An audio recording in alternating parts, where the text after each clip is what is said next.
அம்மாவாச நாளினிலே ஆள்கூட்ட வீதியிலே சிம்மாசன மேலிருந்து சீரும் பகை அழித்திடுவாள்.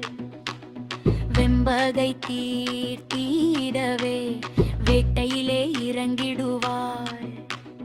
செங்குருதி வழிந்தோட செருபகை முடித்திடுவாள். மணி அடி நிற்கும் தெரி தொட்டமெல்லாம்